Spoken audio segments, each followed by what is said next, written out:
on the line, you can't fold and you can't bend. Y'all be playing it safe and I be going for the win. Remember back when they was doubting on the kid. Now they tuned in cause my game too legit.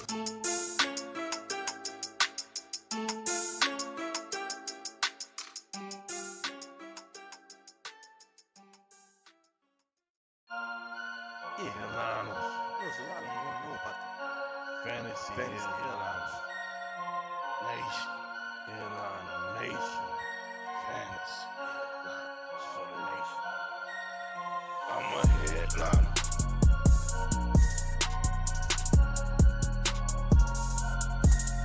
I'm a headliner.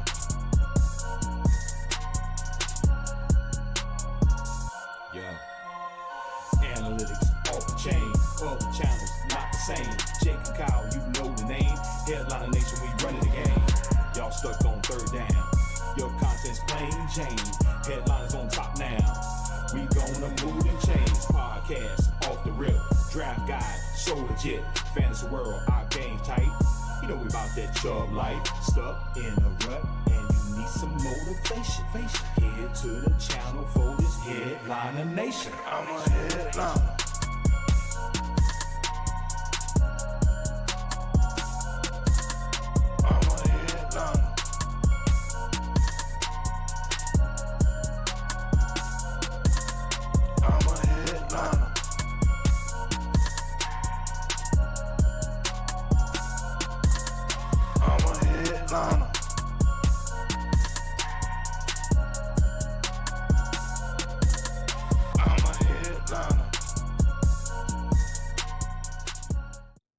What is going on, Headliner Nation?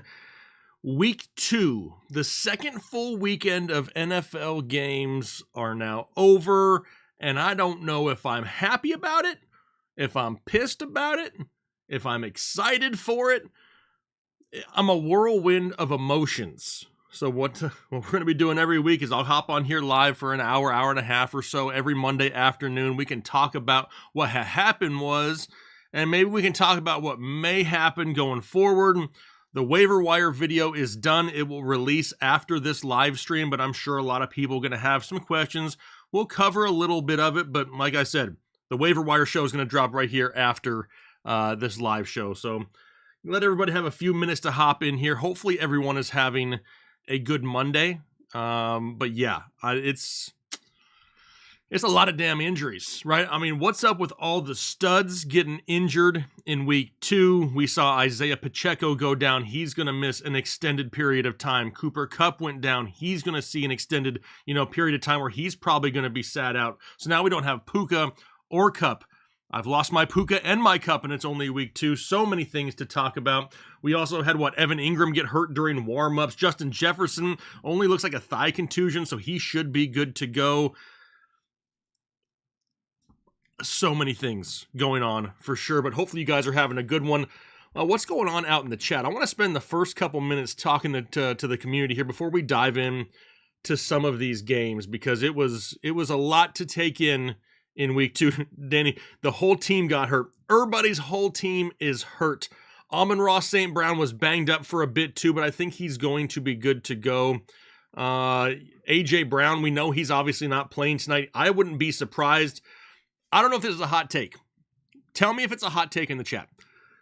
So we know that A.J. Brown was ruled out early, right? Which tells us that he's not that close to being some game time decision. He's got a decent hamstring injury. The Eagles have a bye week in week 5. Is there a chance that we don't see A.J. Brown till week 6 after the bye? What does everybody out there think about that? Is that too spicy of a hot take, or that's a real concern for a lot of people? Is Kelsey done? I tried to tell everybody to avoid Travis Kelsey all offseason.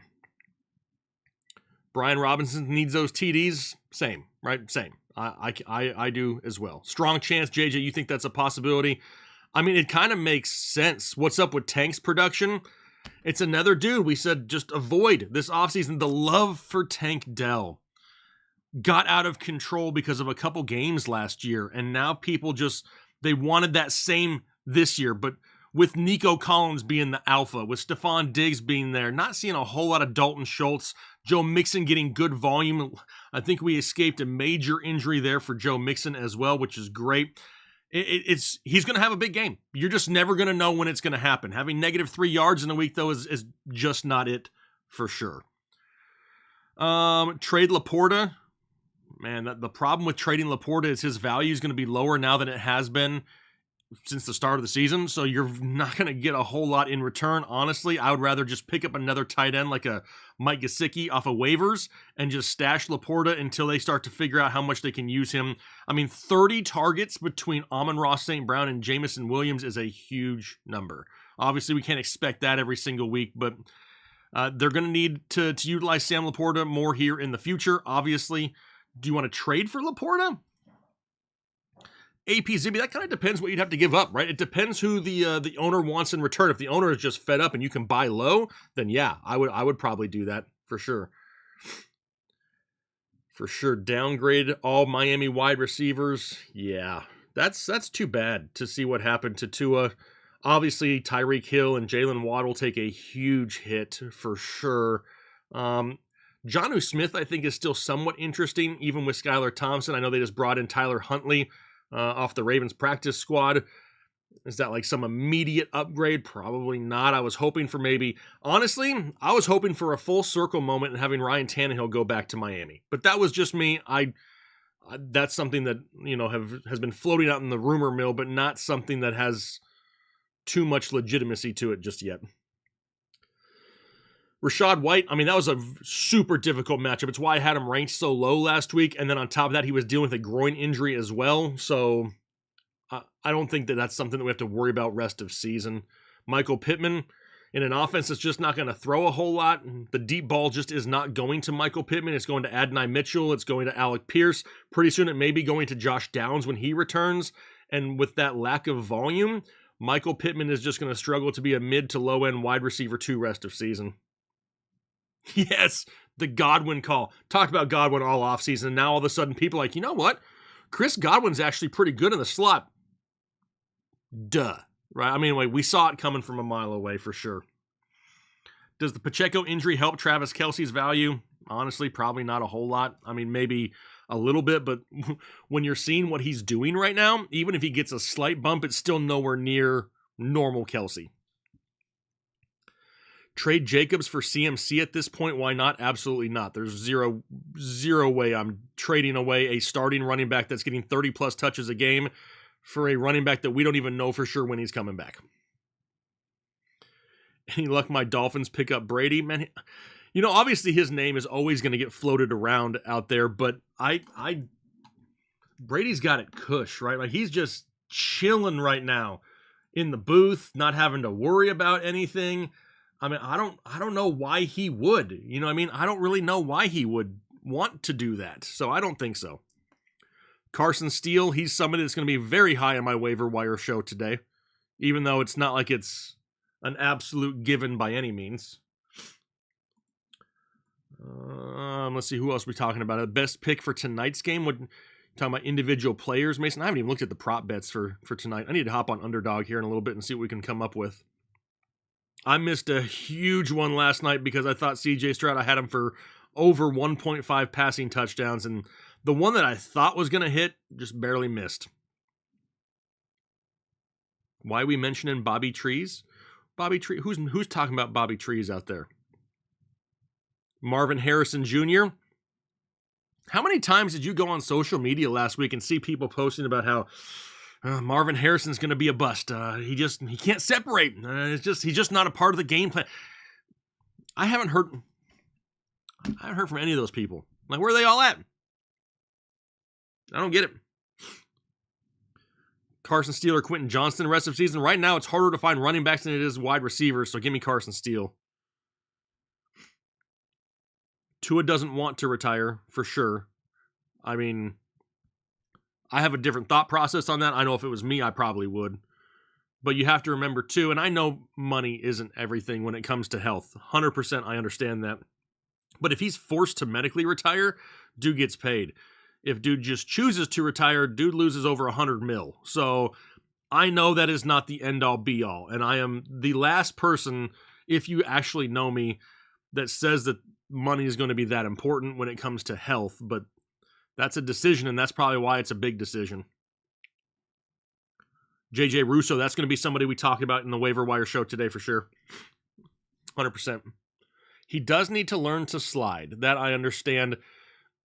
Given the situation, though, I think a lot of people forget it, and I think it was JJ Watt that said this week after the Tua injury, that you got to remember when we're watching the games on TV, we see the yellow line. We see the first down marker. Like, they don't see that on the field. I mean, he knows where it's at pre-snap, but once he takes off, he's just trying to get as far as he can. And if he starts his slide early, he may not reach the first down marker. Now, obviously, he shouldn't be leading with his head, obviously, especially given his past. But still, he doesn't know exactly where it's at, and it was super close. Terry Hudak Terry in this chat out there telling people to hit the like button. I don't even know how many likes we got right now. Where are we at?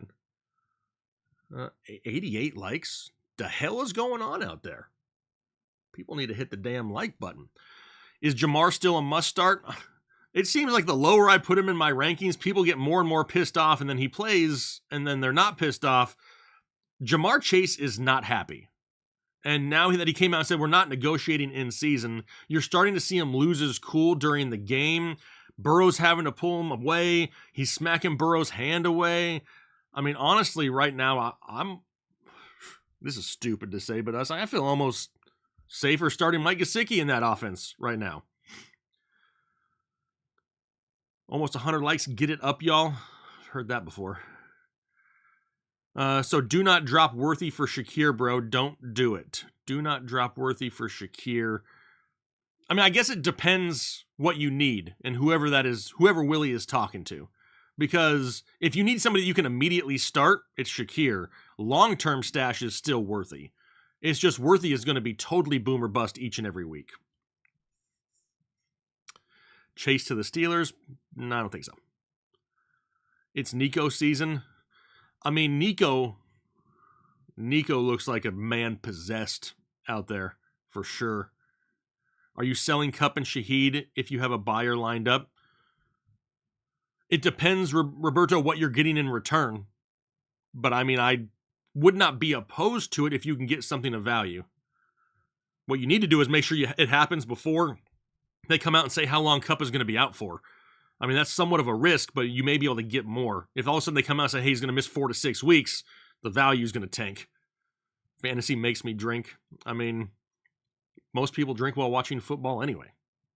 Just don't overdo it. You know what I mean? Have boundaries. Set limits. Nico is the number one wide receiver. Stop something. Will somebody tell Kells out there in the chat that the last person that needs to say that I'm sleeping on Nico... Is there a bigger Nico truther than me? Like, is there really? I mean, I don't know. So I know I'm not sleeping on Nico Collins. This show gives me a chub. Thanks. No need to send pictures. I'll take your word for it. Tutu is interesting, right? We've seen Tutu Atwell step up before with injuries in the Rams offense. Can he do it again? Is he safe enough to start? That's the biggest question, right? I mean, he's just as boom or bust as some of these other guys. Jamo, Rashid, or Ridley to replace Kupp injury. I mean, right now, I don't know how we can go against Jamison Williams. I don't think any of those options are bad, though, but I kind of lean Jamo as of right now. Braylon Allen or Rico for Madison on waivers. I got both of them in the upcoming show. I think it kind of depends what you immediately need. If you have a chance to just stash somebody, Braylon Allen may be that dude. If anything were to happen to Breece Hall, Lord. Don't you dare say that, Tommy. Tommy, I will time you out if you say something else like that. We are not trying to jinx an injury to another stud running back. We cannot. Positive vibes today, people. Positive vibes. Who out there is with me on the positive vibes, right? It's a Monday. Mondays already suck. We got to stay positive. Dodge put in a waiver claim for Hunter Henry or the Bengals tight end. First off, you got to know who the Bengals tight end is. It's Mike Gesicki. And honestly, I think Mike Gesicki is safer only for the simple fact that he has more touchdown opportunities. Hunter Henry and the Patriots don't score a lot, so the touchdown chances are going to be few and far between. Need 10 points to win my week. Can I trust Kyle Pitts? I mean, I think you have a chance, Michael. I think you have a chance. Yeah, Kent, it's hard to deal with that kind of stuff. I put a video out of players to avoid, and on the thumbnail was Kelsey with that weird-looking mustache. People thought I was nuts. Kincaid is a killer right now. Honestly, I think Kincaid could have done more this week, but Buffalo had pulled away and they didn't need to. I don't think I'm ever getting rid of the sunburnt emoji, Skeptic. I think it's probably going to be there forever. Everybody always tells people online, oh, you guys should get away and you go out and touch grass. I touch so much grass, I'm like permanently sunburned. So like, I'm outside on grass a lot. I sit in here for way too many hours, so when I'm not in here, I got to get outside. Should you trade Waddle, Tevin? I think what's going to happen, though, it kind of depends on your league mates and if they're smart or if they're not smart. But, I mean, if they're not smart, you may be able to get something in return. But if they are smart, they're not going to give you a whole lot. You know what I mean? So I don't want to just give them away. Whoa, Walter John. Whoa. Pause. That's right, Anna. Crispy will never die. It's just the level of crispiness. You know what I mean?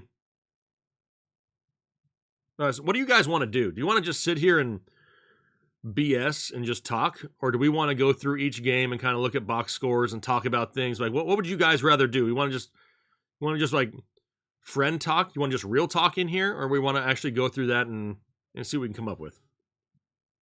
Kyron Williams, has his value increased with all these injuries? I want to say yes. The part that scares me is the defense isn't what it used to be. So if they fall behind early, they kind of have to abandon him early. And that's the part that really sucks. All right, I'm seeing like, let's review some games, go through games, real talk games. Why not both? I like that, Zibby. We can always do real talk. All right, well, let me see if I can pull this up. Let me see. Hold, please.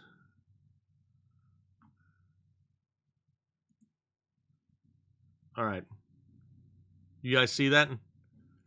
We'll go through the games here. We'll start off here Thursday night, even though a lot of people want to kind of forget about Thursday night for sure. So obviously Buffalo handled business, and once again Miami crumbled in a game that they just can't seem to win. Right? They just struggle against good opponents. And why would they? I'll get to him in a second. Dedham. Why would they abandon him if they need him? They can't run if they're down by 21 points. But obviously, Josh Allen didn't have to do a whole lot. Only 139 yards passing, 1 touchdown, no interceptions. It was all about James Cook, right? James Cook absolutely dominated. They didn't really need to do anything else. They got Ray Davis some touches, 9 carries for 29 yards, only 3.2 yards per carry. Ray Davis is somebody who's more of a handcuff than anything, not somebody who we're thinking about remotely starting as a flex option or whatever. So he was really just a product of the game script. Khalil Shakir is the wide receiver 1 in Buffalo. People who don't believe that got to just deal with it, because Keon Coleman, it's going to take some time. Going to take some time for Keon Coleman. Josh Allen, I don't even know if he knows that he exists at times. Curtis Samuel, same type of thing. Khalil Shakir, it was good to see Dalton Kincaid at least be second on the team in targets with 4. Is 4 catches for 33 yards a great day? No, it's not. Obviously, no one else really worth talking about over there on Miami's side.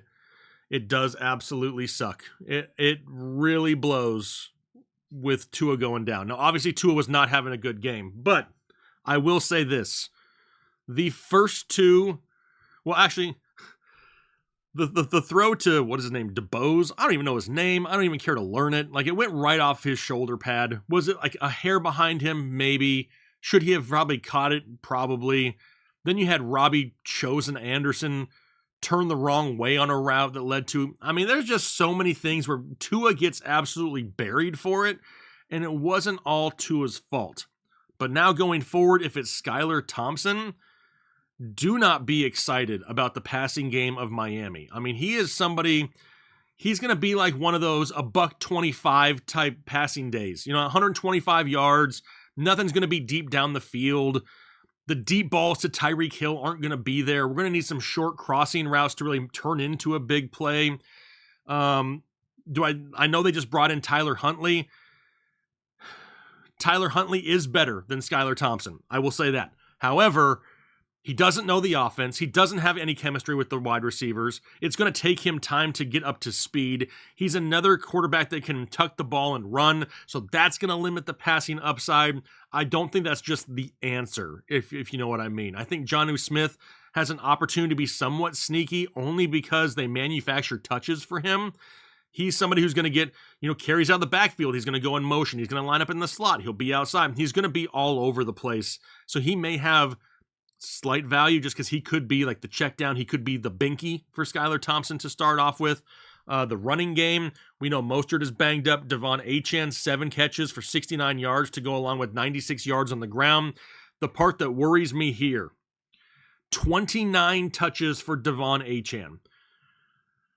That is terrifying to me because if he has anywhere near that volume, while it's great at the time, we're only upping the potential likelihood of a late season injury when it's going to hurt us the most. And that's what worries me is I don't want him getting 29 touches a week. It's great to have him get 26 fantasy points in week 2 for sure, but I'd rather him score 18 points, get 10 less touches, and still be there for me in the fantasy playoffs, if that makes sense. So we got to be a little bit careful. If that trend continues, we're setting ourselves up for some late season disappointment. All right, what's the next game? Let's go down to Raiders and Ravens next. The guard dog Minshew Mania threw for 276, 1 touchdown, 1 interception. The running game, abysmal. Is this something to come? Nah, it's more so a matchup against Baltimore. Zamir White and his 2.7 yards per carry is looking more like a late season fluke last year than anything we can count on full season. This year, Alexander Mattison showed promise in week 1. He came out and crapped the bed. Obviously, with only getting 4 carries, that's not something we can count on weekly. Devontae Adams, it was great to see him get 12 targets, though 9 catches for 110, and Brock Bowers. These are going to be the 2 guys all season long, right? It's going to be Adams and Bowers, and really after that, probably not a whole lot that you want to consider starting in Las Vegas, and that's really going to continue each and every week. They're both going to be hovering right between 8 and 12 targets a week, and honestly, that's startable. Gardner Minshew is I don't want to say he's an average quarterback, but he's not below average, right? He went 30 of 38 for 276. He can move the ball, and that was against Baltimore. So in a better matchup, I believe, coming up this week, he has some potential to be a fantasy streamer if need be. Baltimore side, Lamar Jackson, 247, 1 touchdown, 1 interception. The biggest disappointment, didn't really have to run a whole lot, right? Only 45 yards on the ground. Now, obviously, Derrick Henry with his 84 yards on 18 carries found the end zone, 16 fantasy points. People think that, the king is washed. He had a bad week 1. He's fallen off. I will gladly take 18 for 84 and a touchdown. 1 catch for 12 yards and 16 points. He's on pace still after 2 weeks because people want to know, count people out so quickly to be a top 12 running back in fantasy football once again. So I'm not worrying about Derrick Henry. The passing game, it is Zay Flowers or bust. Now back-to-back weeks with 10-plus targets, which is great. 7 catches for 91 yards, found the end zone. Zay Flowers is somebody we talked about a ton on the Saturday night live stream for sure. So he's probably a weekly start going forward, regardless of matchups. Mark 923, see you out there. I appreciate that. But yeah, this is just something moving forward. I don't think we learned a whole lot in this game. It was great to see Devontae Adams get that target share. They're going to have to force feed him the ball, similar to what Minshew did last year with Michael Pittman. We're going to have to see that this year with Devontae Adams. JSN over Kirk rest of season, Eric. I think we're to that point. JSN had a huge target share, really being a little bit more involved in this offense than Tyler Lockett. So I'm not opposed to that whatsoever. Are you worried about Mark Andrews and his low volume start? Yes, Cody, but I've had him as a bust in our draft guide. I told people not to draft him. So I've had these worries prior to the start of the season. It wasn't just about volume. So yeah, I've been worried on Mark Andrews. He's had one good year in his career, and we've been overpaying ever since. Wouldn't be surprised if Derrick Henry gets a touchdown every week. Honestly, me neither. I mean, the dude could only end up with 900 yards on the year, but could have 15 plus touchdowns and is still going to be somebody that is a weekly start for people. Nate, what's going on, Nate? Should you be worried about your sanity? I mean, I remember the conversations about Justin Fields, and now it's Caleb Williams, and I think we're starting to see, was Justin Fields really the problem? Because Caleb Williams doesn't look much better for the number 1 overall pick. Should you be worried? Probably slightly. Could that game have been a little bit better with Keenan Allen healthy? I think so, yes. But, I mean, the dude still had Rome Odunze, and he still had DJ Moore, and Cole Kmet, and Gerald Everett, and DeAndre Swift, and we're still struggling moving the ball. So that is worrisome for sure.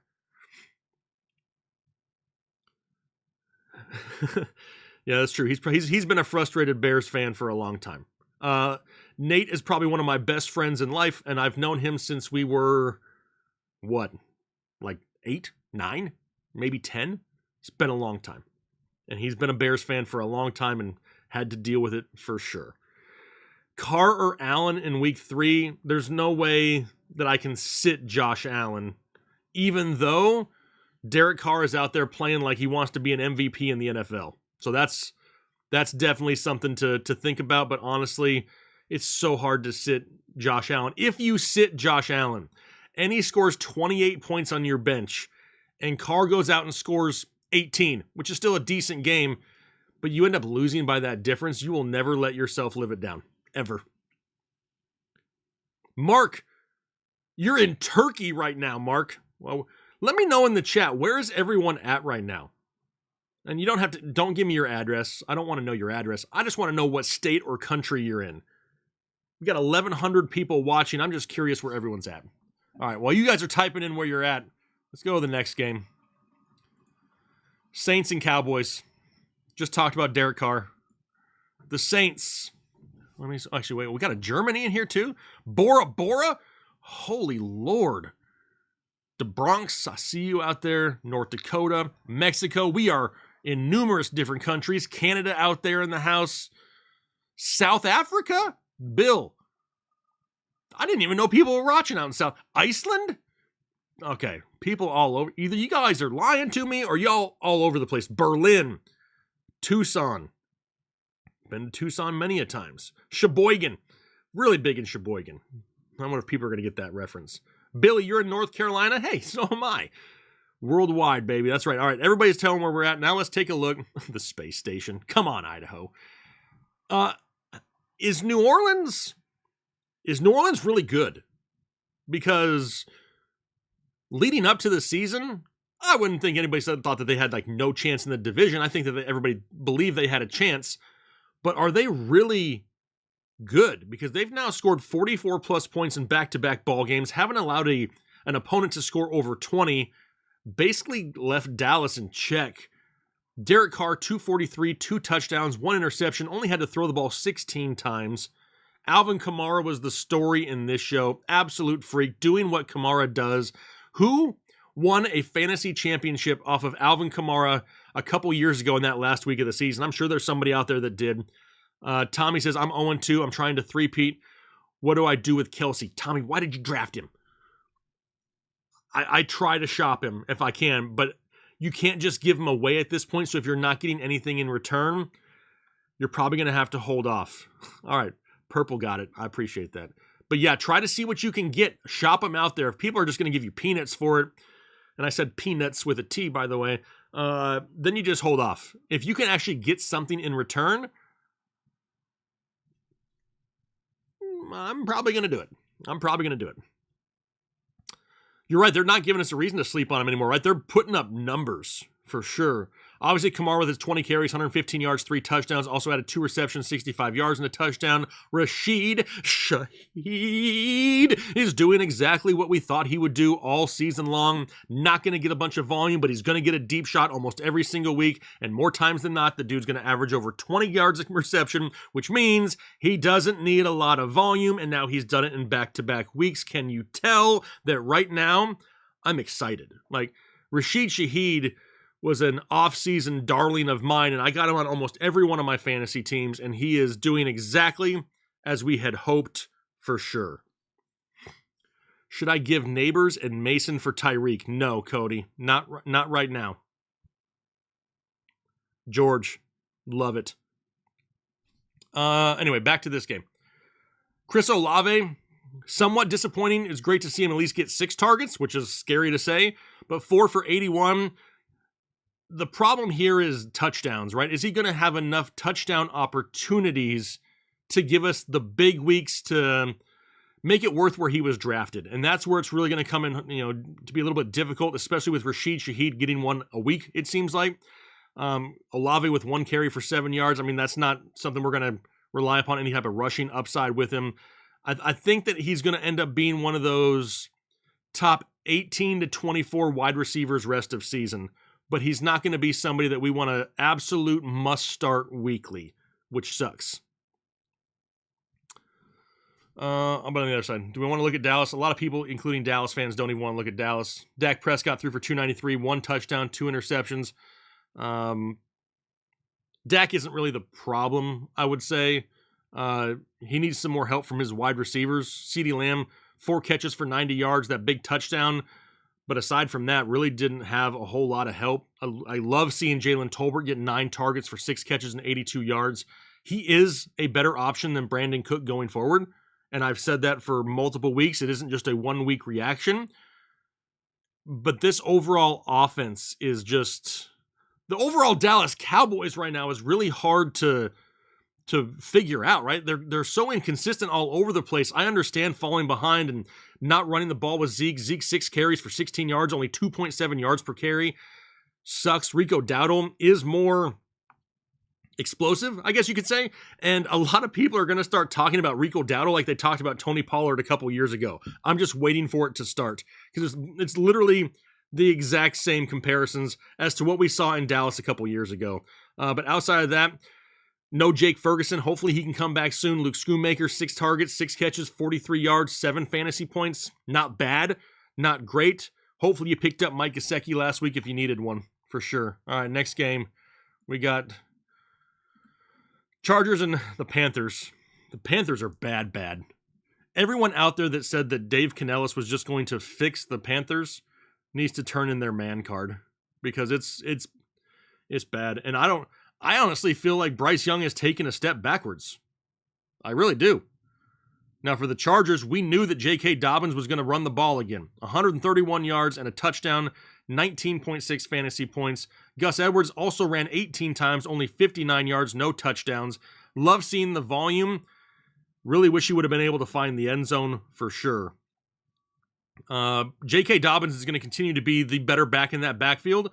It's just how long can he stay healthy, right? Has anybody seen the picture of his knee? Dude has like bumps in places that your knee is like not supposed to have bump. Like it just does not look normal. He's torn his Achilles before. Can he hold on for an entire NFL season? That remains to be seen for sure. Should we drop Caleb for Carr? I mean, it sounds like you're probably going to be streaming anyways. Oh, really? I don't hate that as of right now. I'm so happy for Dobbins. Leave his bumpy knee alone, Sean. I'm just saying it looks weird, right? It doesn't look like, it looks like it was put together. It looks like I put it together, right? And I don't know about you, but if you have kids, if you've ever put together like those Legos and like all of a sudden you're like on step 16 and there's like a piece sticking out like way too far and you're like, how the hell did that happen? And you have to like flip back in the directions and figure out like where did you go wrong? And then you find it and you have to like go back and like that's what I feel like when I see his knee. Like there's just something not in the right spot there.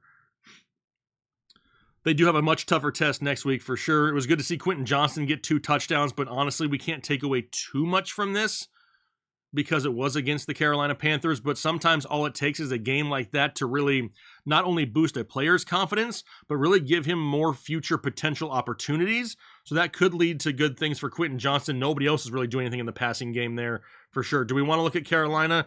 All right, there's Carolina. 84 yards for Bryce Young. Great job. Miles Sanders, 20 yards. Chuba Hubbard, 64. The leading receiver was Tommy Tremble with 23 yards receiving. No need wasting any more time. Don't even own a Carolina Panther at this point. Bucks and Lions, surprise to people? I think so.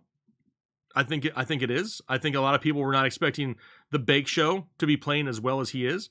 He had 185 yards, 1 touchdown, 1 interception. Also added in 34 yards rushing and a touchdown, which we absolutely just love. People are saying that Bryce Young just got benched for Dalton. Is this really... It's true. It just popped up. Bryce Young has been benched for Andy Dalton as we're here on the live stream. I just said don't own anybody in Carolina. Honestly, with Andy Dalton, all of a sudden Deontay Johnson becomes a little bit more intriguing. That doesn't mean he's got some weekly must start. No, I do not think so. We just talked about it. Vertically challenged. Andy Dalton stalling Corbett. Do you see Johnson feeding? I think this is much better for him. Does it mean that he's absolutely going to just go out there and kill it? Probably not. I mean, he definitely has more value now, though. I do trust Andy Dalton to push the ball down the field more consistently, for sure. Back to Tampa Bay, though, after that breaking news. Is it breaking news if it happens to the Panthers? Like, how many people really care? I'm just curious. Panthers need is their owner to check. I mean... He's kind of a problem as well. Sine, I just ate eggs. Congrats on that. Great job. Do we hold on Leggett? If he's just a bottom of the bench stash that you really don't need, then yeah, you can hold him. But if you need help immediately, we may have to just, make a move. It just depends how your immediate roster looks. I agree, Land Destroy. They were better last year. Anyway, back to Tampa Bay. Chris Godwin. I had to do a couple hip thrusts there because Chris Godwin is making me feel like I have an idea of what I'm talking about. Like just a small, I will never claim to be the smartest dude, but having Chris Godwin doing what he's doing, it just makes my heart feel good. Mike Evans, a down week for Mike Evans for sure.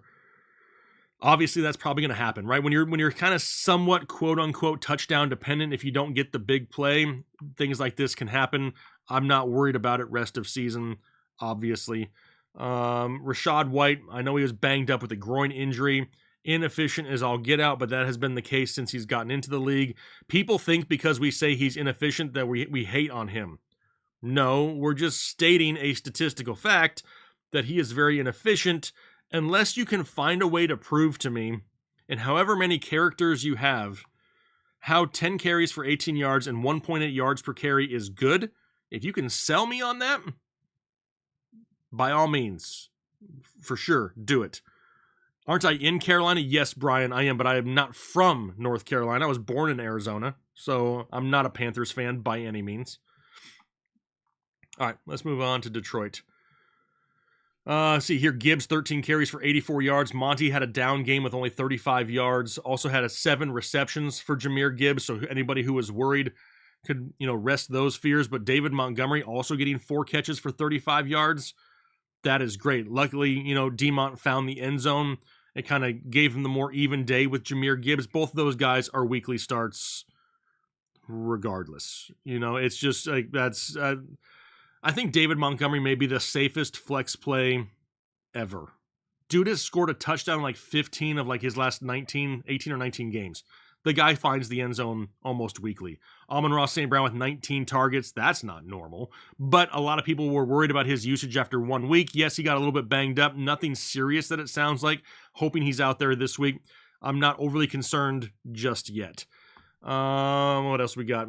Jamison Williams, 5 catches. 79 yards, the big play guy, Sam Laporta, 2 catches for 13 yards. And this one hurts because a lot of people wanted a big year from Sam Laporta, and I'm not writing him off just yet, but they're going to have to make a conscious effort to start including him because they're finding so much success with Jameson Williams and Amon-Ra St. Brown and Jahmyr Gibbs and David Montgomery. They don't really need Sam Laporta, which is crazy to think about, but they really don't. I mean, he's a luxury to them at this point, and while that hurts us from a fantasy standpoint, from a Detroit Lions standpoint, it doesn't overly hurt them. I'm hoping that due to a loss this week to Tampa Bay, they kind of look like, hey, we can't just force feed it somewhere. We need to continue to spread out and include Sam Laporta a little bit more. So maybe we see a week 3 bounce back. That's something to kind of pay close attention to. If he struggles in week 3, it's when you can put your hand on the panic button. You can't push it until after week 4, but damn it, you can start resting it on top for sure. Michael Beard, can you grade my team and maybe give some advice, suggestions on trades? You got Anthony Richardson, Goff, Cooks, ETN. Oh, that E10 made it hard for me. I figured it out. Jerome Ford, Zach Moss, Bucky Irving, Lamb, Rashid, Diggs, Pickens, J-Mo, Pitts, and Muth. So you're good at tight end and wide receiver. You got AR, you got Anthony Richardson and Jared Goff. I know a down week is going to make people question that, but I'm not worried about them just yet.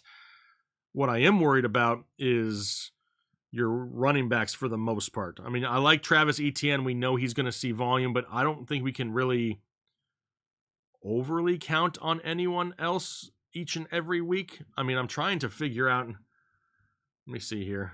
If you could trade, man, you may be in one of those positions where you need to see if you can trade Jameson Williams for another running back. If you can get another running back there, that may be something you can do right now and capitalize off of Jameson Williams. Back-to-back weeks in double digits. He plays for a high-powered offense. He's getting deep ball targets. Like, try to sell it and see what kind of running back you can get in return, because once you do that, I think you're going to be fine rest of season. Isn't Mixon injured?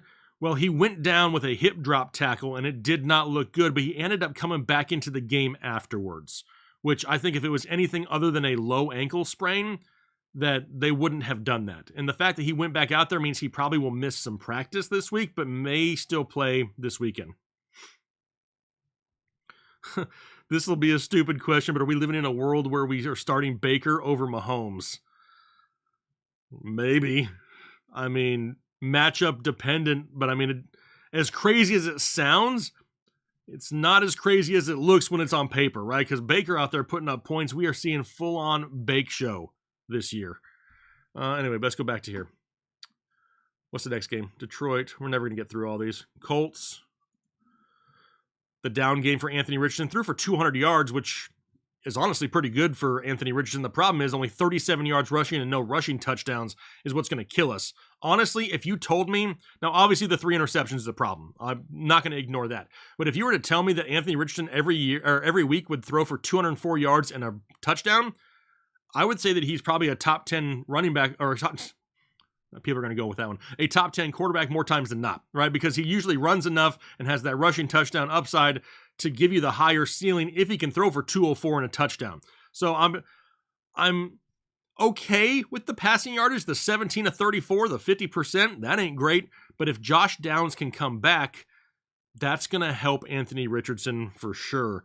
Jonathan Taylor, 12 carries for 103 yards, averaged 8 yards per carry, 14.5 points, 2 catches for 32. A great day for Jonathan Taylor.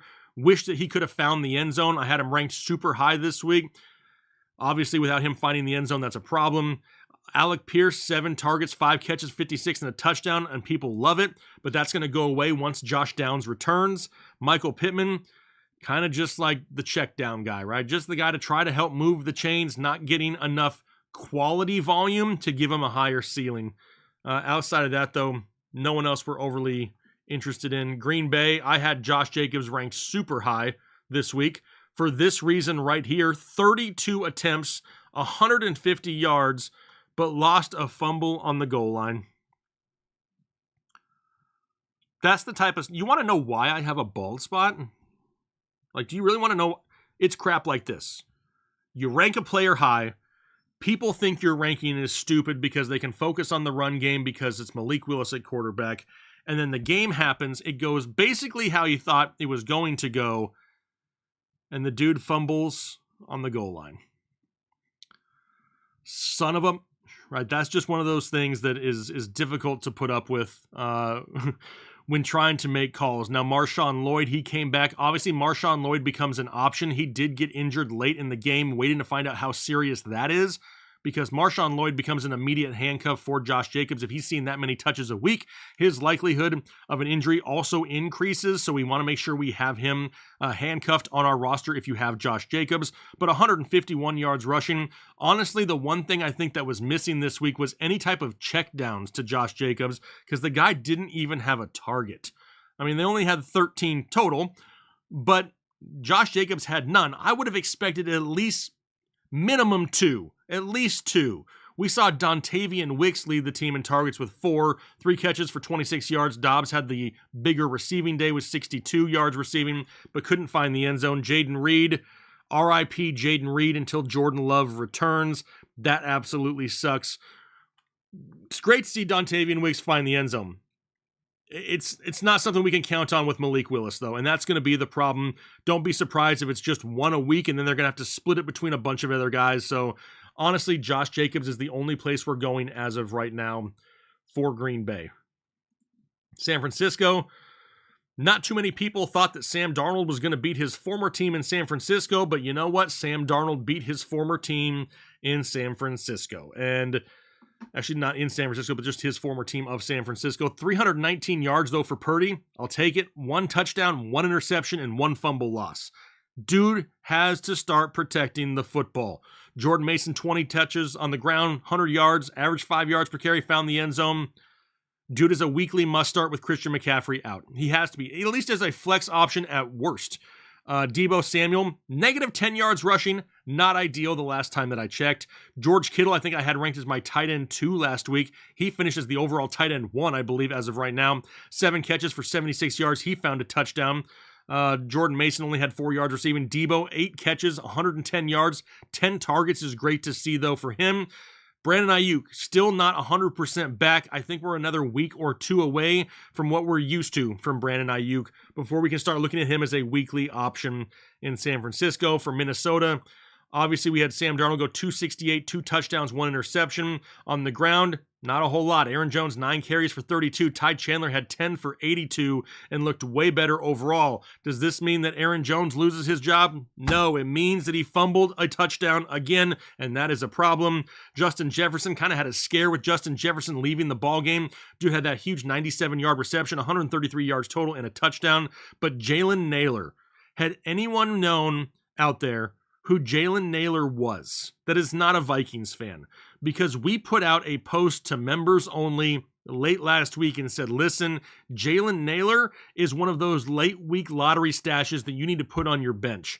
Dude had 54 yards and a touchdown, but if Jefferson is limited at all, he probably becomes the number 1 wide receiver for Minnesota, whose passing game doesn't look half bad right now. He's definitely somebody that I have in my waiver wire show coming up here just after the live stream. Next game, Jets, Tennessee. Jets taking this one 24-17. Aaron Rodgers looking better, not looking like vintage Aaron Rodgers, but still 176 yards and 2 touchdowns. Not a bad floor if you had to stream him for any reason just this past week. The biggest surprise here was Braylon Allen, right? He only had 7 carries for 33 yards but found the end zone, and also had 2 receptions for 23 yards and found the end zone. The dude barely just hit puberty, and he's out there scoring NFL touchdowns. Now, I'm not worried about Breece Hall. He still had 21 total touches. It's still his backfield, but that definitely tells me that if anything happens to Breece Hall, Braylon Allen could be a league winner for whoever has him stashed, because dude can find the end zone. A little bit disappointing for Garrett Wilson. I mean, honestly, a little bit disappointing for all pass catchers. 4 catches for 57 is not what we expect from Garrett Wilson. Mike Williams, 1 catch for 19 yards. Alan Lazard, the week 1 savior. Actually, wasn't even a savior because nobody probably started him, but still 2 catches for 11 yards. Not a whole lot to really, look at going forward. Malachi Corley is going to take some time still. This is really just the Breece Hall, and I don't expect Braylon Allen to be a thing weekly, but it definitely did work out here this week against a difficult Tennessee defense, which is what's somewhat surprising. Calvin Ridley played great. 10 yards and a carry on the ground, 1 carry for 10 yards and a touchdown on the ground. Also added 4 catches for 77 and a touchdown through the air. His best game, probably since returning, after his time off there. Tony Pollard, 17 carries for 62 yards. Another solid outing for him with 5 receptions as well. Will Levis just continues to not hang on to the football, not protecting the football. That's a problem. Tajay Spears had 6 carries for 20 yards. Also 2 catches for 11. I'm going to talk about him in the waiver wire because I'm getting to the point where I'm okay with letting Tajay Spears go. And I'm only saying that for this reason. It's if you have an immediate need. If you can just afford to stash him and don't need anything, then no, I'm not just going to throw him to the waivers for nothing. But he is definitely somebody who is not going to have a large enough role to be startable unless something happens to Tony Pollard. So that's something to pay attention to. No one else really in Tennessee that really matters. From a fantasy standpoint, DeAndre Hopkins still does not look 100%. Tyler Boyd and his 2 for 26. No thanks. It's really just Ridley and Pollard that we worry about right now in Tennessee. We got the Seahawks and Patriots. Hey, who's happy to see good Geno Smith back, right? We got 2022 Geno back, 33 of 44, 327 yards, only 1 touchdown. But for me, the biggest stat when looking at Geno Smith is going to be his completion percentage. And that sounds so stupid to people, but Geno took a huge hit at that last year. When he was in 2022 with Seattle, he was throwing like 70% completions, and that is what we want because we're trying to get the ball in the hands of JSN and DK Metcalf. And if he's completing the passes, it's boosting the likelihood for those big plays. It's not that Geno is some 400-yard, 3-touchdown-a-week type guy. No, but if he can get the ball in the hands of his receivers, things actually happen. And now he's averaging like 75% completion rate through 2 games. We saw DK with 14 targets and JSN 16 targets for JSN, 12 catches, both him and DK in double digits when it comes to receptions. DK got the touchdown, scored 23.9 fantasy points on the week. DK is a weekly must start for me at least. And then JSN is definitely becoming one of those guys that as a third wide receiver or as maybe a second flex option, depending on who you have. He's starting to become an option there as well with the boost in volume going away from Tyler Lockett and going to JSN. Zach Charbonnet. Hey, only 2.7 yards per carry, not ideal, but he did find the end zone, which kind of saved his day. Also had 5 receptions for 31 yards. He's the guy that we're going to start if Kenneth Walker is out. If Kenneth Walker is playing, we're not worried about Zach Charbonnet, but if he's out for whatever reason, he definitely has to be in our lineups as a flex play.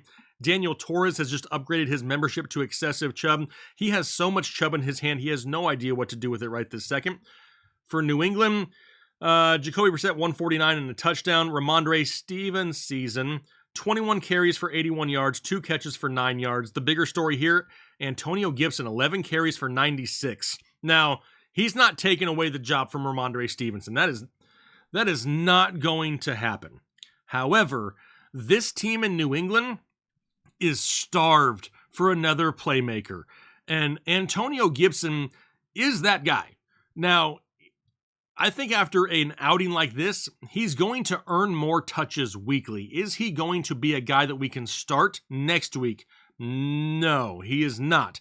But if we can stash him on a team that needs playmakers, a back with a history of being a wide receiver could lead to some potential for him being a later season option, especially if something were to happen to Ramondre Stevenson. And that's really where I want to go here.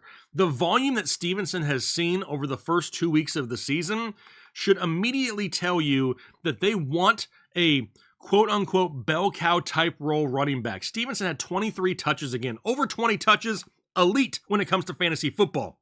What the hell is going to happen if Ramondre Stevenson gets hurt?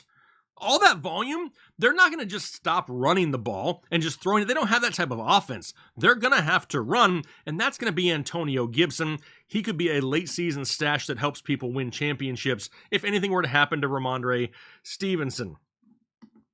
When is Dalvin Cook going to start playing? Dallas needs a good running back. Honestly, as much as I like Dalvin Cook, and how I do feel that he would be better, there's a reason why Dalvin Cook has struggled and not really been much of an option for multiple years. Look at Kyle out there. Kyle is gifting 5 memberships to the nation. Kyle is out there probably researching start and sit information listening to my beautiful voice in the background, oh, I know what it is. Kyle's trying to get some of my knowledge so he can put it into his videos. I'm on to you, Kyle. But anyway, he wanted to give a few memberships here. So if you got one from Kyle, please say thank you. Because Kyle deserves a thank you for that. But anyway, yeah, Ramondre Stevenson, hopefully he can stay healthy. But if he isn't, that is Antonio Gibson's job going forward. Browns and Jags. I'm sorry. A lot of people want to look at last week and be like, see, Deshaun Watson isn't washed. Like, he's still washed. You know what I mean? He really is. Like, are we excited about 22 of 34 for 186 and no touchdowns? Like, if it wasn't for a 20 yards on the ground and a rushing touchdown, dude was sub 10 points again. So we're not starting Deshaun Watson. Donta Foreman with 14 carries for 42 yards. Ford was 7 for 64. This overall running game, not great. It's going to be a split. It's going to be touchdown dependent, and the team doesn't score a whole lot of points. They walked away with a victory here because Jacksonville looked even worse, but I'm not overly excited about anything else here. Jerry Jeudy, 6 targets, 5 catches for 73 yards. Could not find the end zone this week, but still remains the quote-unquote safest option in this offense. Amari Cooper, with his whole 11 yards receiving, is probably not somebody that we want to think about starting here in the near future. I mean, the overall passing offense just does not look great. Trevor Lawrence didn't look much better, honestly. 220 yards, no touchdowns for him. ETN did somewhat surprise in a difficult matchup. 52 yards on the ground, 3 catches for a whole 6 yards, but did find the end zone and kind of saved his fantasy day for sure. He's still somebody we're starting each and every week. The wide receivers, man, if Brian Thomas Jr. could get some volume, this dude is legit. I'm talking about if he could see 8+ targets a game, he may turn into a weekly flex option for sure. Player-wise, he's the best wide receiver on the roster. Obviously, Gabe Davis had more targets, but it's still Gabe Davis and not somebody that's ever going to be a volume-type reception guy. Christian Kirk, 1 catch for -1 yards. That is definitely a player that Kyle has been 100% correct about to start the season.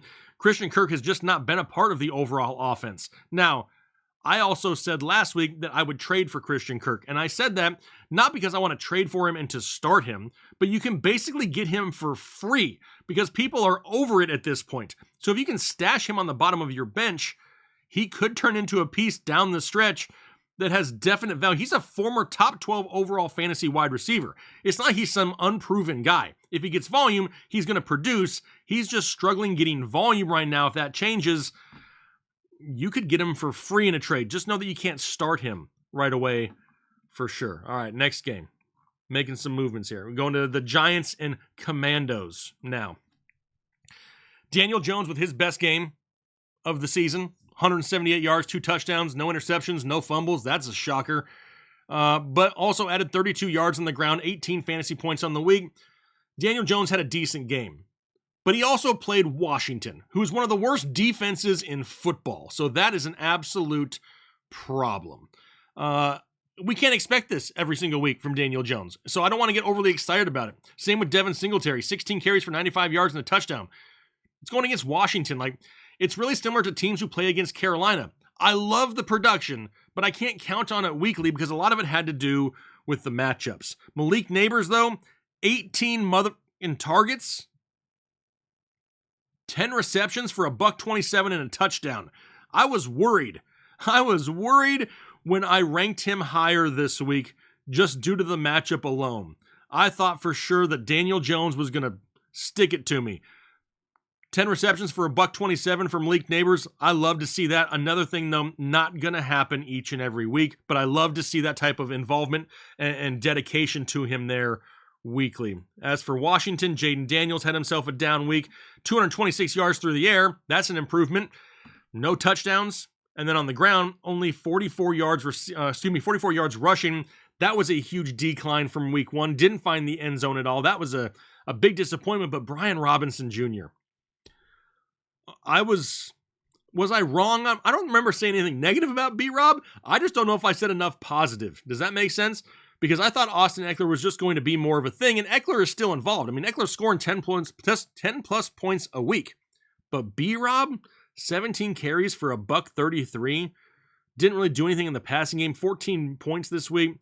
That dude has now turned into a weekly flex play at worst. He's going to be a top 15 to 18 guy as long as he's healthy in this offense right now. They're utilizing him. And what it really reminds me of is we know Cliff Kingsbury is the offensive coordinator. What did Cliff Kingsbury do in Arizona? He really revitalized James Conner.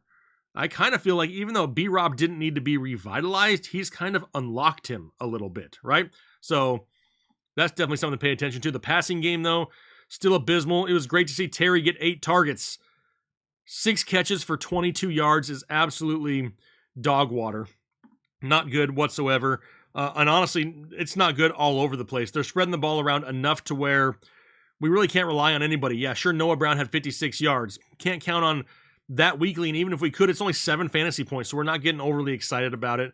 But it's going to take some time for Jaden Daniels to get going in the passing game. It's not a talent issue, it's just a better understanding issue. How about the Arizona Cardinals going absolute freaking crazy against the Rams? And this one will start off for the Rams. It sucks to lose Cooper Kupp. They already didn't have Puka Nacua. Their offensive line is not great. Their defense is worse than it has been in years past. So when you fall behind that much that early, you can't really rely on the running game. 12 carries for 25 yards for Kyren Williams. He's arguably their best player on offense right now, and they can't get him the ball because they're falling behind so quickly. So that's a problem.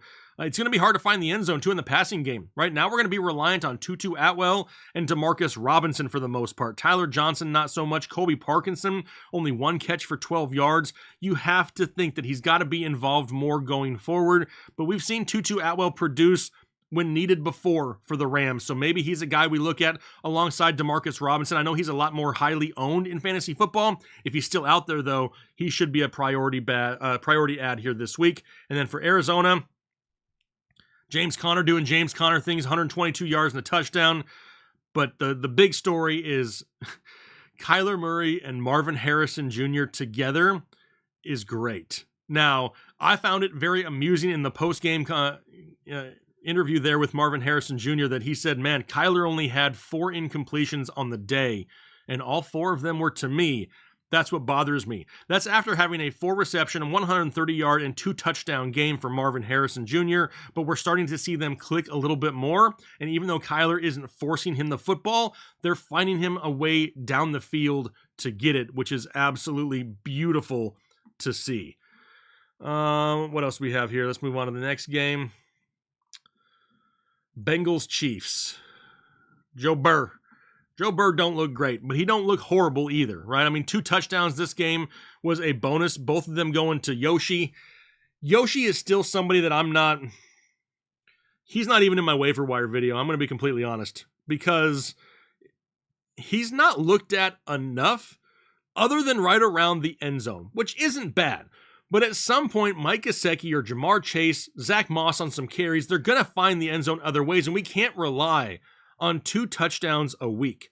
The guy scored 2 touchdowns and only had 13.7 points, which sounds bad, but 12 of that came from touchdowns. You take away that 12, the dude had 2 catches for 7 yards, 1.7 points. It's just not enough yardage to make up for the fact that if he doesn't score touchdowns, you are absolutely effed. And I don't want to start a player like that. Zach Moss, 12 for 34. Chase Brown, 4 for 31. He is still the better back on the ground, just not getting enough volume here as of yet. I would love to see more Jermaine Burton in this passing offense. As long as T. Higgins is going to be out and Jamar Chase is pissed off, we could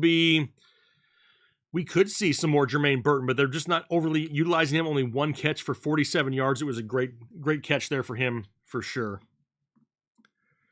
Kansas City, a lot of people sad about Patrick Mahomes. At least he threw the 2 touchdowns, right? I mean, that's the bigger thing right there, is had that not happened, woof, 151 yards and 2 interceptions. Obviously, a lot of people want to say that he gets saved a lot with defensive calls when it's interception. I get all that, but you have to expect more going forward. Now with Isaiah Pacheco going down, I think we see more Carson Steele. He is the guy who I believe takes over that early down work. We haven't seen Samaje Perine really involved at all. I believe he's got 2 touches in 2 weeks with this offense, so he's not being totally utilized right now, and I don't see that really happening. Carson Steele was a preseason princess to this team. I can see them kind of rallying behind him and then just relying a little bit more on some of that short passing game. Get the 2024 version of Slant Boy Rashee Rice going. Maybe something a little bit more underneath to Xavier Worthy. Maybe Travis Kelce does see a slight increase, but 1 catch for 5 yards, even a slight increase, is still not great for Travis Kelce here.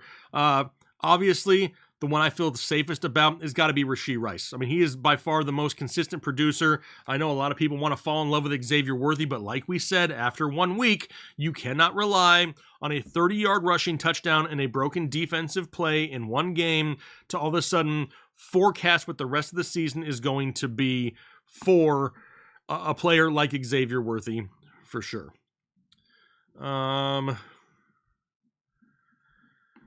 Now we'll go on to Pittsburgh and Denver.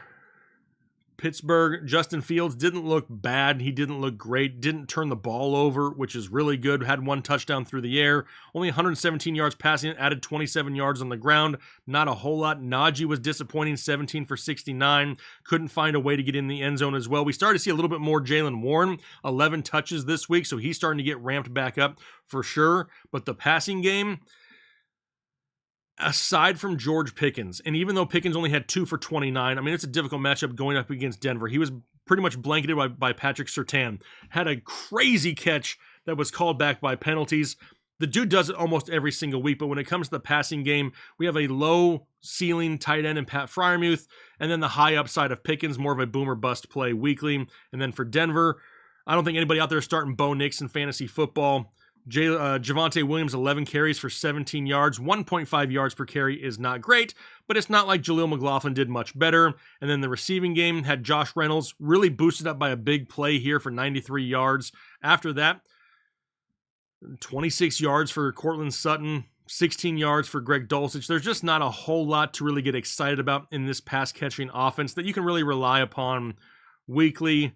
And then last game, Bears, Houston, Caleb Williams, and we saw an interview early in the season, right, with Bill Belichick saying, I don't know about Caleb Williams, right? And all of a sudden we're seeing Caleb Williams, and all of us are like, yeah, I don't know about Caleb Williams. Not that I'm saying he's done for by any means, but 174 yards on 23 completions? Like, the ball was barely going down the field. 4.7 yards as an average. Disgusting. 2 interceptions. Bad interceptions as well. Added 44 yards on the ground. Khalil Herbert, he got the touchdown. Didn't do anything else at 3 yards total. DeAndre Swift, 14 carries for 18 yards. That's bad. 4 catches for 24 yards as well. Couldn't find the end zone. Very difficult matchup going up against the Houston run defense, so I'm not overly reading into that. They're going to have to find a way to get him going. He's another guy that I would buy for basically nothing right now. And if it turns out second half of the season, you got him basically for free.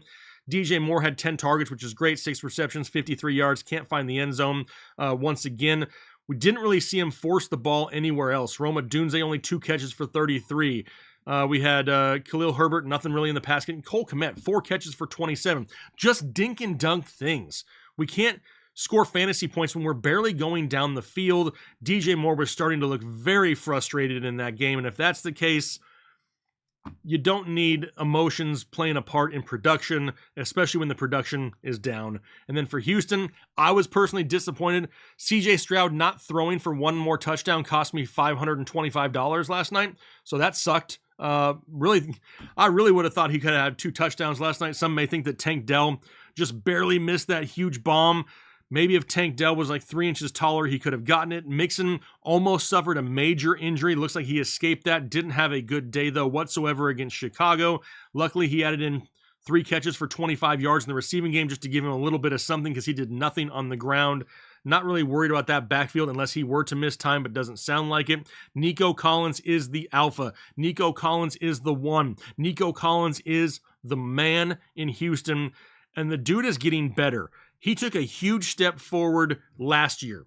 Now all of a sudden, he's taking another step forward despite fighting for targets with the likes of Stephon Diggs and Tank Dell. Diggs had 4 catches for 37.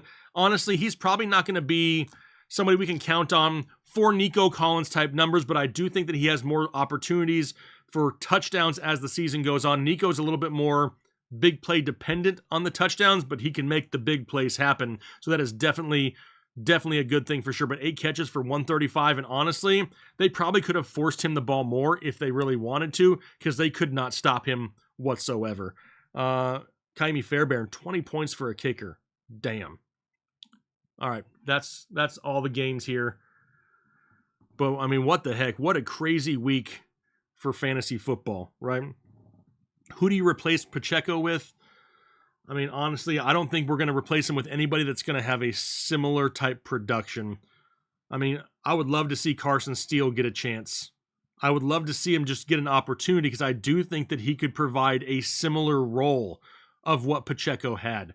He's a hard runner, just like Pacheco is. So would love to see him get an opportunity. All right, what else we got? What else we want to talk about for just a little bit? How long have I been live here for? I don't even know. An hour and 10 minutes. All right, we got a few more minutes. Only 480 likes. Let's win through every damn game. Can we get a few more likes? Can we get more than 480? Also, 5 new members. Anybody who wants to become a member, you're going to get, access to Discord, flex rankings, kicker rankings, defense rankings, a Sunday morning live stream for members only, additional posts throughout the week. So you may want to become a member if you're not already. Am I excited for the Cardinals as a fan, Jeff? I don't even know how much I can call myself a fan, if I'm being honest. Like, I don't really root for a team. I don't. Because I'm so used to having to try to analyze individual players that every single Sunday I'm out there rooting for the players who I ranked highly to have a good game, so that I know I gave good advice to everyone. So because of that, I've kind of abandoned the whole my team winning type, scenario. I'm trying for players to have good games so that I know you guys are not only happy and excited, but you're also winning out there as well. Godwin got to be top 15 rest of season at least. I would agree with that. I think there was, and maybe I was wrong, but maybe somebody out there can, if you remember from the video I put out earlier in the off season, didn't we do like a stat projection of Chris Godwin where it showed that he had a path to a top 12 finish? And it wasn't some outrageous stat line either, and he's definitely on pace for it for sure. Braylon Allen time. Romo, I don't know if I want to say it's time, because I don't know if we see that many touches and touchdowns weekly. If he got a chance with Breece Hall down, 100%. Win against Kamara. I just need 70 points from Saquon tonight, so positive vibes. Hey, Chubb's everywhere. Saquon going to score you 71. No, he's not. I'm sorry. That if you went up against Alvin Kamara this week, it probably did not turn out that well. Do you think Devontae Smith will do good today? Define good. Do I think he has a 5 catches for 96 yards and maybe finds the end zone? I could see that being realistic. I mean, but he's one of those players that could also go out there and get you $150 and 2 touchdowns. Like, it's just so boom or bust, it's not consistent. You have Godwin and Evans, should probably trade one. I probably would as well, whichever one you can get the most for. If you want the safest weekly option, it's Godwin to keep. If you want the higher overall ceiling, it's Evans. Lost Cup, Pacheco, Walker, and Mostert this week. Damn. Kabooks, you need to start telling us who you're drafting every year so we know not to draft the same people as you. Stevenson or Pickens? Man, I can't sit Ramondre Stevenson. I just can't. I have Joe Mixon. Would you drop Michael Wilson in order to pick up Cam Akers? I mean, I don't love Cam Akers either, but if you want to try to have somewhat of a handcuff there, then yes, I would do that. Cam Akers got to hold on to the damn football, though. Where did Evans go, honestly? I mean, it was just one bad game. I mean, and they did a good job. They did a good job taking him away. Evans, 3 catches for 42 yards. Didn't have a big game. Can't have a big game every single week. Should you trade DJ Moore? I don't know what you can get for him that's going to make you any better. Like, I'm okay with that, but like, not unless you can get somebody that you can turn right around and just start weekly without even thinking about it. I appreciate you, Brad. Missed the stream. Who's next on the Rams after Cup went out? It's going to be a mixture of Tutu Atwell and Demarcus Robinson for the most part. I mean, Tutu's a little bit more boom or bust, where Demarcus Robinson, if he's available, maybe slightly safer. Would Neighbors be safer start over Pittman? Honestly, I haven't even looked at week 3 yet. But I mean, on the surface, I would say yes. Are we panicked about Kirk? Is this Christian Kirk or Kirk Cousins? Because I don't think you should be panicked. I mean, you drafted him late enough to where he shouldn't be such a big part of your team where you're overly reliant on him, so I wouldn't panic just yet. Is Bucky Irving going to take White's job? No, unless Rashad White gets hurt. Is Pittman going to be bad all year? I don't think he's going to be as good as he was last year. Does that mean he's going to be bad? Probably not bad. They're going to have to find a way to utilize him more. They can't just not utilize him. What do you do with Tyreek Hill? Right now you have to hold him. Unless you have somebody in your league who doesn't pay close attention and that you can try to sell him for. But you'd still have to sell him for something that is large enough to replace your first round pick, a weekly must start as a wide receiver. I mean, there's just so many things you'd have to get in return that I don't know if his value is high enough from people who really pay close attention. Do I have any shares of Chubb on your IR? Yes, I do. I will hold him there. As long as I possibly can. Should you panic about Drake London? We need to wait until tonight's over. But Drake London was somebody I was really worried about this offseason. I had him as an avoid all offseason long because the hype just got out of control. I want Drake London to pop the hell off. I want Cousins to unlock Drake London. But he was going as like a top 12 wide receiver, which puts expectations on him which are way too high. So maybe it's a top 15 to 18 wide receiver. I'm all in. Trade Garrett Wilson. You're not going to get a whole lot. Kind of what we just talked about with Tyreek Hill. Can you trade him? Sure, but are you going to get enough in return is the biggest question. You can always shop. Shop every player. I mean, I'm not opposed to shopping anyone. Just see what you can get in return, but I'm not going to take a trade that's a loss just because I want to, part ways with a stud who's got an injured quarterback. Or in Garrett Wilson's case, less volume. Ace Boogie. Down 0-2 in one of my leagues, but I still have hope. Should I trade Godwin for Hurts? I have Dak, Godwin, Ayuk, Olave, McLaurin, Thomas, and Dell. Absolutely not. No, I mean, I'm not as worried about Dak, but if you lose Godwin, you're reliant on Ayuk, who still isn't 100% back. Olave, who's struggling getting big-time volume. McLaurin hasn't done much. Brian Thomas is only getting a couple targets a game, and Tank Dell just had -3 yards receiving. So all you're really doing is transferring one issue at a position to another position. So I'm holding off there, especially since you still have Dak. They're going to have to throw the ball a lot. Will the Bears win the Super Bowl in the next 25 years? Yes. I'm going to say yes. Yeah, don't panic after 2 weeks. You can start. I knew people last year in the comment section said they start 0-4 and still came back and made the playoffs. It's all about making the playoffs. You don't got to go undefeated. You just got to get to the dance at the end. Deontay Johnson, now that Dalton's a starter, we talked about it a little bit earlier. I think this is an upgrade for Deontay Johnson. Does it make him some immediate must-start guy weekly? No, not yet. Not until I actually see the offense be better in Carolina, because it's been bad. What about Rashid Shaheed? I don't know if I could talk any more about Rashid Shaheed. My love for him has been professed from the mountaintops for months. I'm about to sit Olave for Neighbors. You have DK and Debo. I mean, that's a pretty fair, opinion right there. I can't argue that one too much. Trust the process with Kelsey or bench. It depends who the other option you have to start, Mikey. Should I keep starting Dobbins? As long as Dobbins is healthy, he's startable. Trade Chubb and Tank for CMC.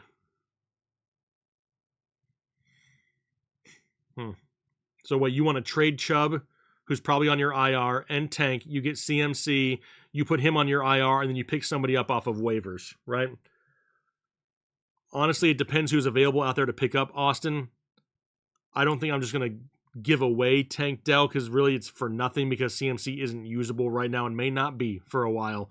So it really depends who's available out there on waivers that you could pick up to replace that open bench spot. Trade away Chase for Nico and Godwin. I would do that in a heartbeat, Kevin. If you can get Nico and Godwin for Jamar Chase, smash accept right now. Is Shaheed a trend or a mirage? He's not going to have a big-time touchdown every single week, but come season's end, he's going to be a top 24 wide receiver that was drafted outside the top 50 at the position. Love Mike Gesicki. He was my top ad for the tight ends last week. Had a great week. He's going to be in the waiver wire video here coming up shortly again because people just didn't grab him. Do I like Keon Coleman? As a person, yeah. I mean, he seems like a nice dude. He's funny. The bigger issue is I don't think Josh Allen even knows he exists. That's the problem. Talent-wise, I like him. I just don't know if he's going to get an opportunity for a few more weeks. You think my hat's on backwards? Well, if I put my hat forwards, it covers my eyes and you can't even see anything. So I like it backwards. Is Alec Pierce the truth? I don't think so. Alec Pierce is just a product of Josh Downs being injured. When Downs comes back, Pierce loses targets. I mean, I got to be honest, right, Skeptic? Should you trade McBride for Bowers? It's kind of a lateral move. It's whatever player you prefer to cheer for. I think that they're both probably top 5 to 8 tight ends rest of season. Do you like Pollard so far? I do. I've loved Pollard all offseason for sure. And now he's going out there and he's putting some numbers on the board. Can Puka be a savior later? Yes. If he can come back and he was stashed. That's why I had him as like a trade target last week. A lot of people are panicking if they're starting the season 0-2 and they realize that their first or second round pick is going to be out for a couple of weeks. So you may be able to buy Puka for dirt cheap, throw him on your IR spot, and then have a big boost to your lineup when he returns. What do I think of the Cup injury? I'm just glad it wasn't his other ankle that he had surgically repaired before. So that's a positive. I appreciate you, Maddie. How worried are you about Sam Laporta? I would put my worry at like a 6 out of 10 right now. Like it's creeping, but I'm not panicked just yet. Now, if after week 3 and 4, nothing has changed, full on panic for Sam Laporta. Grab Mike Gesicki if you can.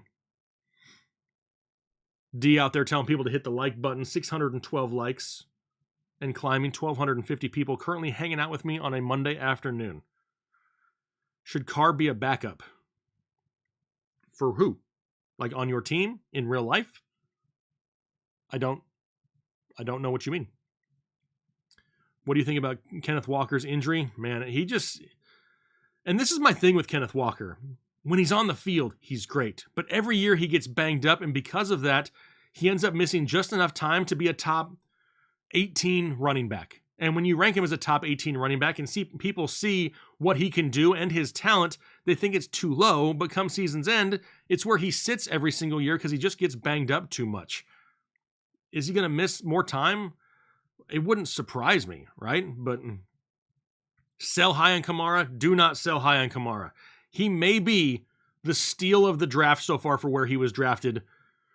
I mean, unless you are absolutely dying somewhere else and you still have 3 other startable stud running backs, there's no way I'm selling high on Kamara right now. Kind of need him. If I have Olave, should I pick up Shaheed and replace him or no? I wouldn't drop Olave, but I'm not opposed to having Shaheed grabbed off of waivers either. Working from home in this live killed time. That's what it's all about right there, Neil. I'm working from home right now as well. Same. Is it time to drop Dalton Schultz? Did you see my waiver wire video? You'll see it in a couple minutes. Will Jordan Whittington be a thing? Not to where I want to start him, right? We're not going to start him now. And by the time he does start, if he has a good game, is he going to do it consistently? So it's just not somebody I'm overly excited about. I wouldn't panic on Kincaid just yet. He could have gotten more last week, Mark, but they didn't have to throw it anymore because they were up by so much.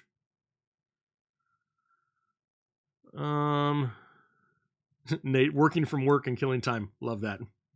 Is it worth keeping Jaden Reed? Yes, because Jordan Love is coming back and Jaden Reed is really good once Jordan Love returns. Sell high on Dobbins? I'm selling high on Dobbins. I really am. I'm not giving him away, but I'm definitely selling high because I honestly don't think he holds up for 17 games. So sell him as high as you can. Thoughts on Schoonmaker as an ad? Potentially, yes, as a tight end, if you're in desperate need. There's still other guys that I might like a little bit more. You know, a guy like a Mike Gesicki or even maybe a Hunter Henry. But, I mean, he's definitely someone who saw increased targets, but we also don't know how long are we going to be without Jake Ferguson, because when Ferguson comes back, it's going to be his role. So it would just be like a stopgap, and it really depends who's available.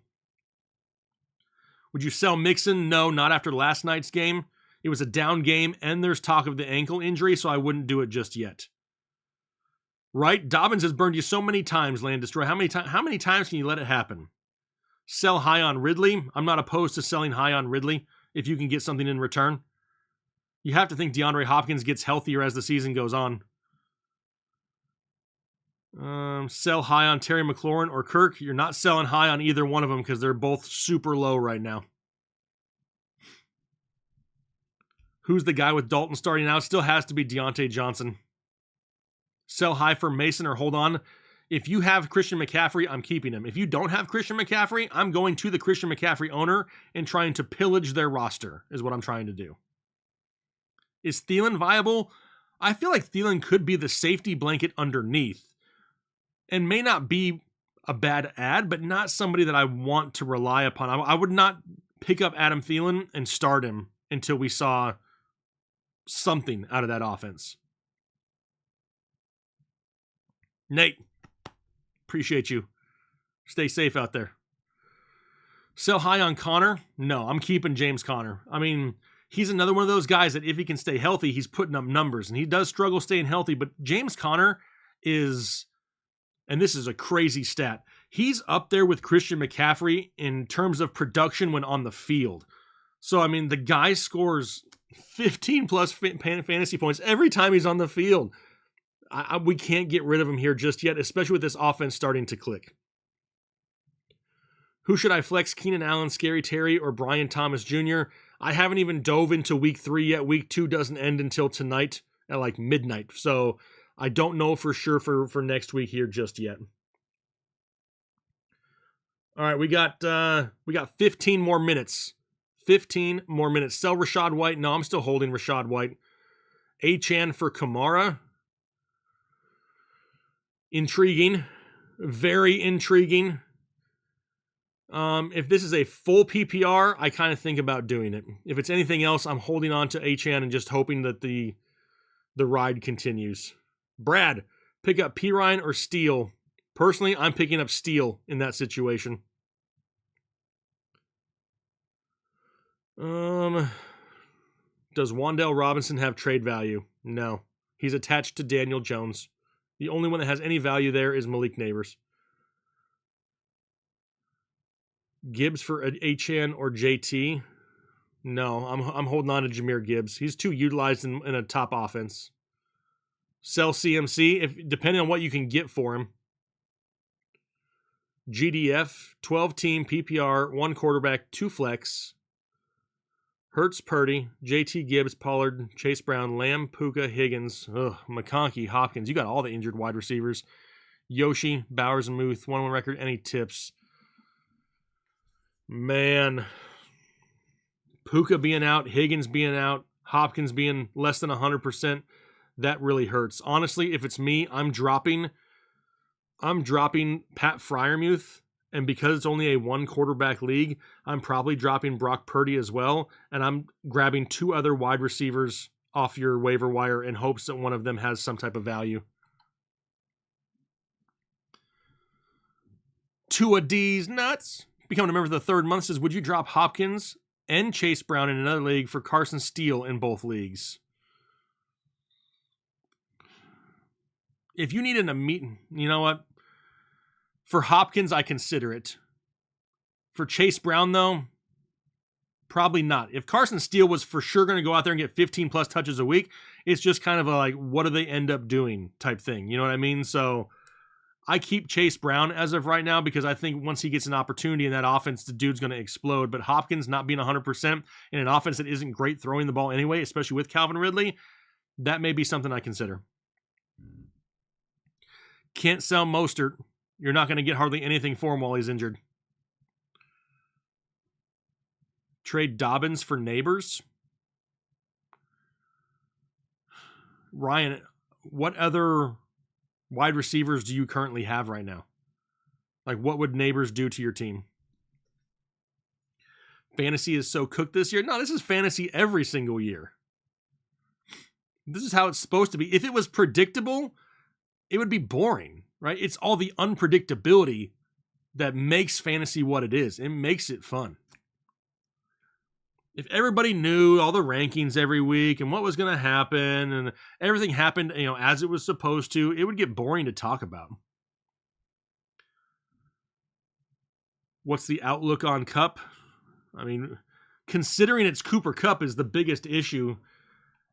According to Dr. Ethan, he says he's considering a high ankle sprain, moderate concern with up to 2 to 6 weeks where he could miss. It just all depends when they report the severity of it. That's kind of what we're waiting to hear. Should I drop Christian Kirk for Demarcus Robinson? I'm okay with that.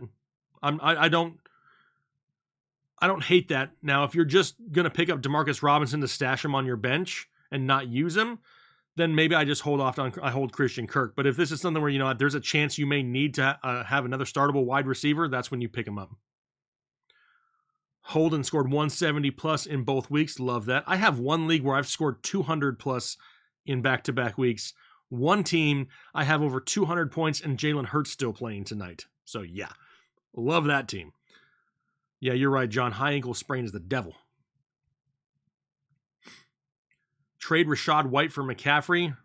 Alex, not unless you have 3 other stud running backs that you can count on.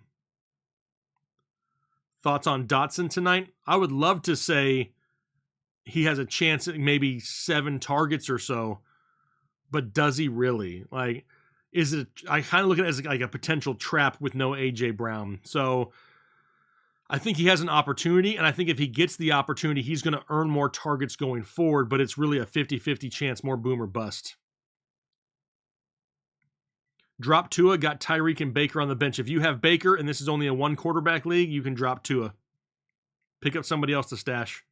GDF, Bowers and Higgins for Jamison and Andrews. GDF, does that mean that you would be reliant on having to start Mark Andrews every single week? Like he would be your only other tight end, right? If that's the case, I like it short term. But long term, I don't know if it's going to be best for your team. If it's me, as of right now, I probably lean towards Jamison and Andrews. So you have 2 startable players right now where Higgins is not of much value to you. Trying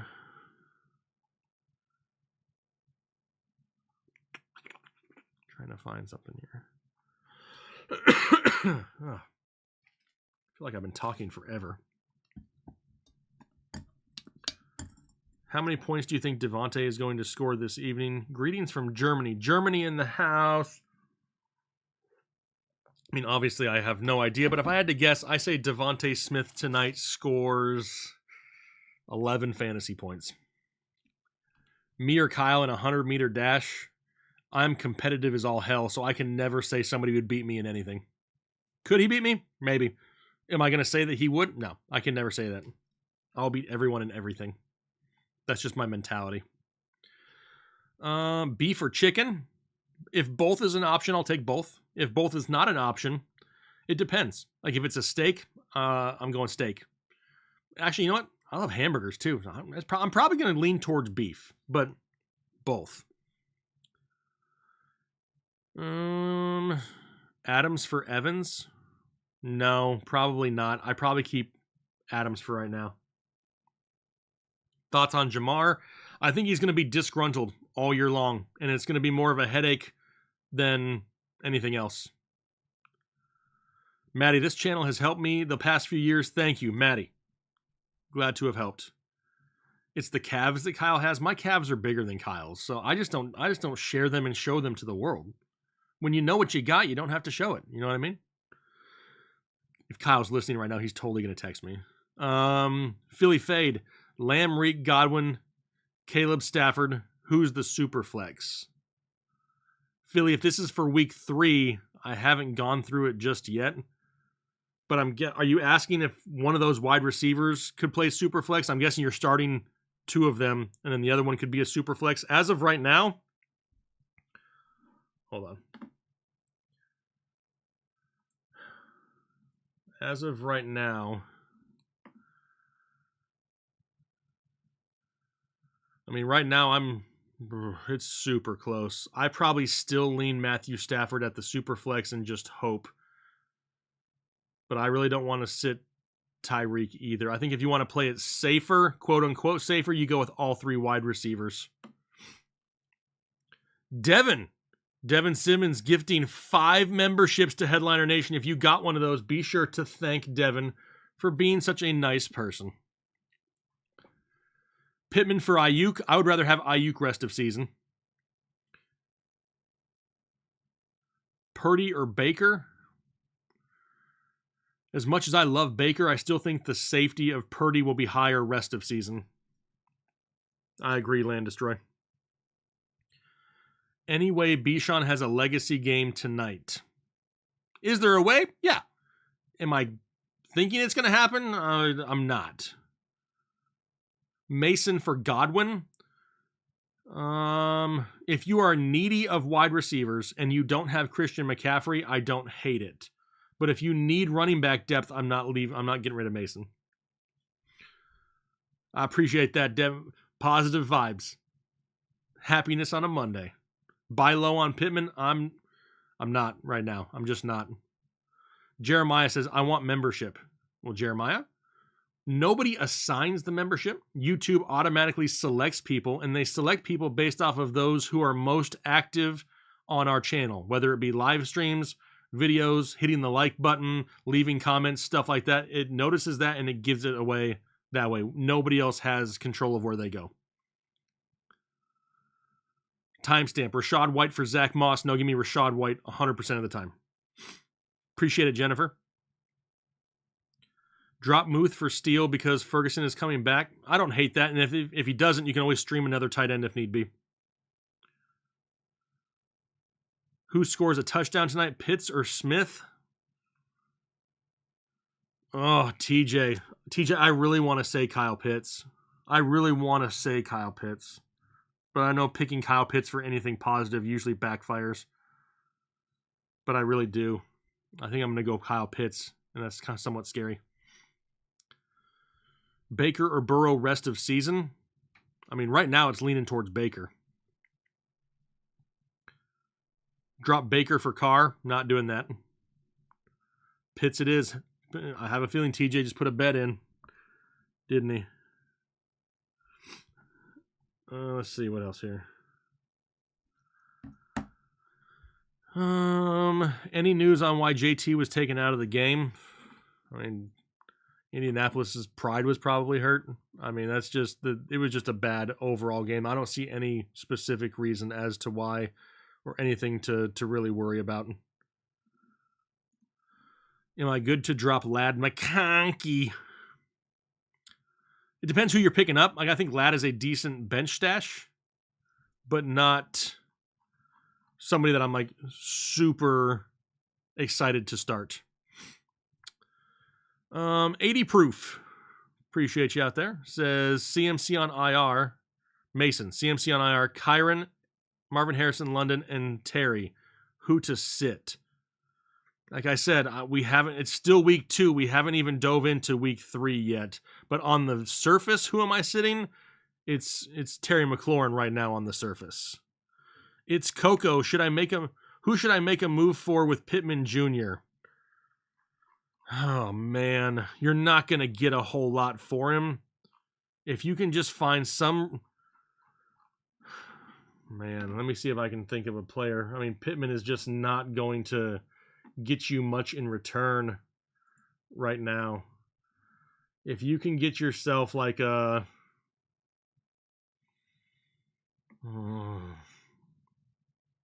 No one else is going to be safe. You know what I mean? Everybody else is going to be a risk.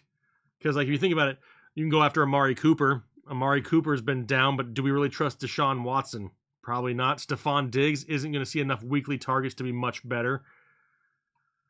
You may be able to try to swing Drake London if he struggles again tonight. Maybe. I don't even know if that is something that's going to be possible. Deontay Johnson would be a huge risk. Calvin Ridley's value is just too high right now. If you have room to wait a couple weeks, you could go after Jaden Reed and then just kind of stash him for a couple weeks. Like, that's the problem. You know, I mean, trying to find something. If you have availability to get somebody that may be out a couple weeks, like a Jaden Reed, hey, I'll give you Michael Pittman Jr. I know he hasn't been great as of late, but he's got nowhere to go but up. And Jaden Reed may not even have his quarterback for the next couple weeks. Maybe you can kind of work something out there. I mean, that's kind of what I'm looking at. You got him in the 5th. Well, that's at least good. Trade Garrett Wilson for Chase. Nope, I'm keeping Garrett Wilson right now. At least he's quote-unquote happy. Worry about Mahomes sub 20-point weeks. Worry? No, I'm not worried just yet. Am I a little bit surprised? Yes, but I'm not worried yet. London was way overdrafted, for sure. Totally agree with you. Who is on your fantasy team? Are you talking about the one that had like 200 some points? Let me pull it up.